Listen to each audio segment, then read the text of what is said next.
Hey, it's Rachel Cooke, your modern mentor. I'm the founder of Lead Above Noise. We help companies craft amazing employee experiences and run leadership development programs that activate change.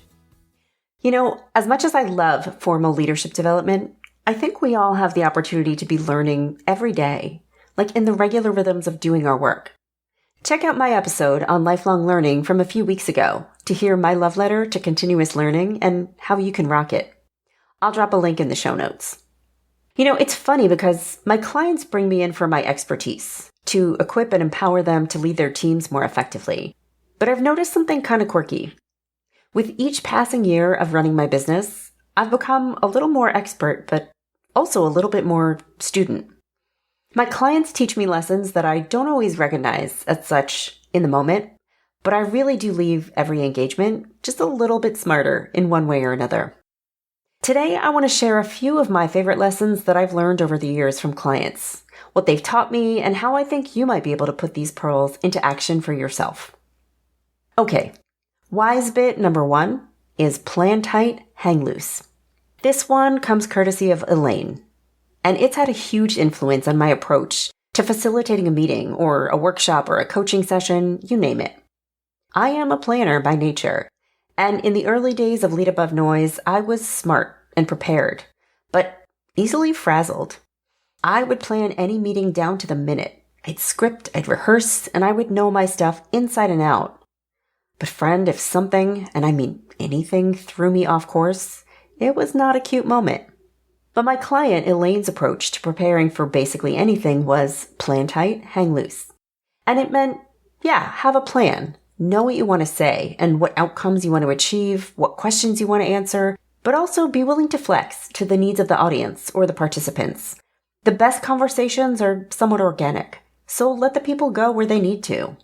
If I'm running a planning session with a leadership team, for example, I know that I need to leave them with clarity around their priorities and their commitments and their timelines. Those outcomes are not negotiable, otherwise the session won't have landed.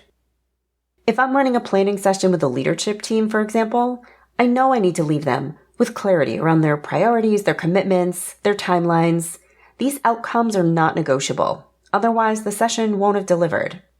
And I'll go in with a facilitation plan, a set of questions that I plan to use to guide the conversation. But if in the moment the team needs to move in a different direction, like they need to discuss a project from last year that went off the rails and determine how to prevent that from repeating itself, or if they just want to ask me questions about how I'm seeing other clients tackle similar challenges, I can roll with that, as long as we land in the right spot. This wisdom is all about staying agile and flexible while keeping an eye on the destination. Now for you, do you have a presentation coming up? A job interview? Are you running a team meeting? Have your key points, like the things that you know you want to leave behind, but also make sure you're listening deeply in the moment, letting the others in the room cover whatever ground they need to. This will leave you more successful in the end. Okay, learning number 2, strong opinions loosely held. This one is sponsored by Jake. He had a lot of pithy jams in his pocket, but this one was kind of my favorite. What I loved about Jake was his love of healthy debate. He believed that the best ideas came neither just from his head nor mine, but from our collective willingness to fully hear each other's ideas and points and land on the best solution or way forward. Jake used strong opinions loosely held as his classic refrain to say, always have a point of view. The stronger the better. Your job is to make sure your point of view has gotten air, that it's been expressed and listened to and fully understood. But once the others in the room have heard and consider it, your job is to release it and be willing to hear the other ideas. Too often we show up so committed to selling our idea that we lose the ability to fully hear others. Jake's pearl remind me that my goal isn't to see my idea prevail, but only to see it get a fair shot. And if at the end of the day it's just not the best idea on the table, I've done it service. This lesson is about thinking and listening with a whole heart. So your turn. What drum have you been banging so hard for so long that you've tuned out the other possibilities around you? And what would it take to convince you that your idea has been heard, but now just isn't the moment to implement it? What might you be ready to release? Okay, lesson number 3. Some days you're the windshield and some days you're the bug.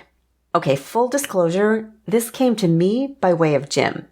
But I only learned later that this came to Jim by way of Dire Straits. But hey, I guess there is business wisdom to be found everywhere if you just look, right? This one is about resilience and persistence. Jim ran a large sales organization, and sales can be a tough business. It comes with a lot of rejection, a lot of fails. And one of Jim's greatest talents as a leader was to continuously help his team see the bigger picture and keep the hard stuff in perspective. Some days you're the windshield and some days you're the bug was his favorite reminder. Bugs are always hitting windshields. This is part of life. And it's inevitable that on some days you'll be that poor bug, feeling the slam of pain. But always remembering you've got good days as well is the thing that keeps you going on the rough ones.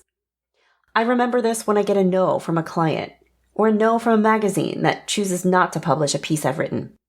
Because on balance, I've collected so very many yeses, the thing that keeps my business successful. Finding ways to stay optimistic and steer clear of self-pity helps sustain momentum. So now you. The next time you get to be the lucky windshield, hold on to that feeling of victory. Make a note, send yourself an email. Do whatever you need to in order to be able to recall that feeling the next time a windshield wiper puts you down for the count. And last but not least, we have WSD. This gem comes from James, and it's about accountability. And I'll just say this. The W stands for right. The D stands for down. The S stands for exactly what you think it stands for, but we're a family show. So write S down. We all, if we are honest, have a tendency to promise things we just kind of forget to do. And the point here is to always be someone who delivers on any promise you make. I mean, do I really need to say more on this one? Say what you'll do and then do what you say. And this keeps you winning all year long. Thank you, Elaine, Jake, Jim, and James. You have taught me so much. Join me next week for another great episode. Until then, visit my website at leadabovenoise.com if your organization is looking to dial up its employee experience or deliver some awesome leadership development. You can follow Modern Mentor on Apple Podcasts, Spotify, or wherever you listen to podcasts. Follow me on the Modern Mentor page on LinkedIn. Thank you so much for listening and have a successful week.